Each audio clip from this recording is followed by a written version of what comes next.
Well, but if you get a song on a show, let's say, and I know you get paid X amount for that, and I'm glad for that, but will it actually turn into sales through iTunes or maybe even albums and blah blah blah? Can you actually feel it? Because I'm thinking of like Matthew Mayfield, right? And and I just he's been on like I don't know Grey's Anatomy X amount of times, and it still feels like he's a struggling artist out there. So I don't know if he's not spending his money wisely, or if it really doesn't turn into being able to make a living just to get on a quote unquote show. Yeah, it doesn't because what happens is you'll get a quick hit of like, you know, a few grand or whatever they pay you to be on the show, which is nice. And then Sure. you know if that show is played again or whatever, and so you know you may see a little bit of money enough to pay your mortgage for like a month. And then, you know, and you'll see for that week, especially that night and the day that follows, you may see a spike of double what you've sold to triple, meaning maybe you have, you know, and this is probably pretty generous, 500 downloads of that song, 1,000 downloads over the next few days. But, you know, so you really made another $600. So Right. all in on that, let's just say for a fun round number, all in on that song, you may have made $7,000. Right. So that's nice. That's awesome. I mean, that's a significant, but you can't make a living making $7,000. Right. But isn't it crazy too to think that I'll say 5 million people saw that show, 500 downloads. Yeah. That's all that was quote unquote moved enough. And again, it moves your needle a little bit, at least for a month or two, right? Financially. Right. And I'm thinking, only 500. Is it because music is so background now? I mean, well, it's just not. You know, it's funny. This is a very appropriate time to have this conversation because I literally tweeted about an hour ago. I retweeted a tweet that Derek Webb sent that he had said that, and I'm going to get these numbers wrong. Let me see if I can find them real quick. But basically, he's posted what he made on Spotify off of this one song, and it had been streamed somewhere like. Let me see. Okay, so I'll say this. Audrey Assad, who's an artist, tweeted after I tweeted about Derek, quote unquote, yep, I made $1,300 from 390,000 streams this past 6 months. Not even a whole paycheck, and I'm the rights holder. Which may be even more potent than Derek's tweet, because Derek made $8 from 43,000 streams. Or $9, $8.55 to be exact, for 43,165 streams. So that's 0.00019 per stream. And what I found, and this encouraged me to almost tears, is I had so many of people who follow me on Twitter tweet me and say, buying your record now, so sorry, buying your record now. Is this really the truth? Buying your record now, buying your record now. And so for me, I'm like, okay, one of two things is the truth. And maybe I have the most amazing fans in the world, which obviously I'm going to say I do.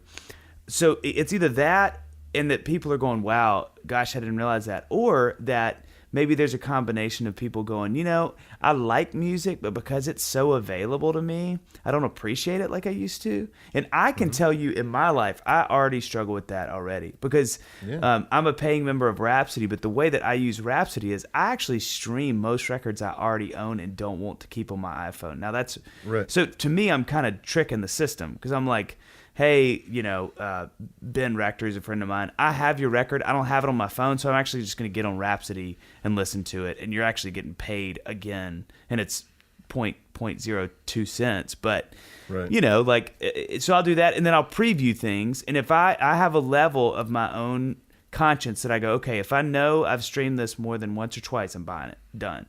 But if I stream something and I'm like, you know, that was really cool, I don't love it, then I'm still paying $15 a month or whatever for Rhapsody. So it's not, you know, they're still making money from it. But for me, that's how I use it. So I'm not somebody that's like, hey, don't use these things. I'm like, hey, there's ways to do this that are beneficial.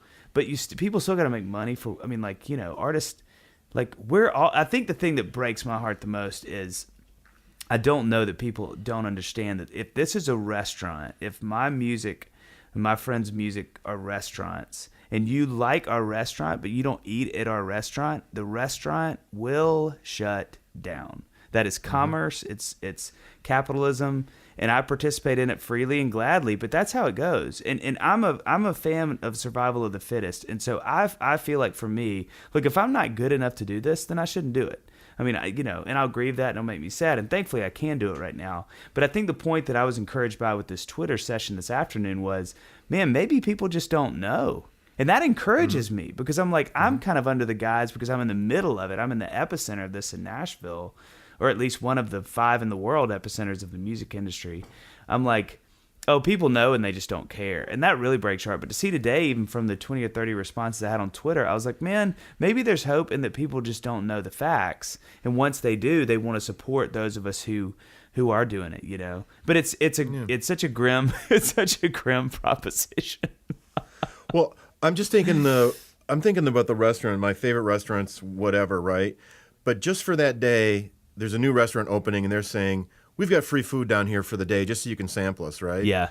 And then they get a little bit on their feet, and then there's another restaurant down the road from them that does the exact same thing. So basically, I can eat free an awful lot, and I don't need to go back to my favorite restaurant because I've been coerced, if you will. Maybe that's not the word, but it is a word, to go step another 2 blocks down the road, and it's like, and when you're online, I don't have to move a lot around. Right. There's so much stuff, and there are times when I will go to YouTube and I'll listen to a record and go, yeah, not that good. Yeah.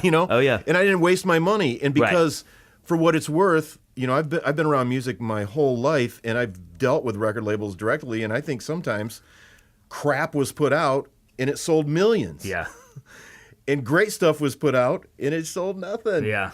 And so after a while, I just get so jaded about it. And it's so sad. Oh, yeah. And it's sad for me because I almost am to the point where I'm like, I don't even know if I want to get new music anymore. And that, to me, is sad because every day for the last 25 years for me, I've looked forward to opening now an inbox to find the next Nirvana. Right.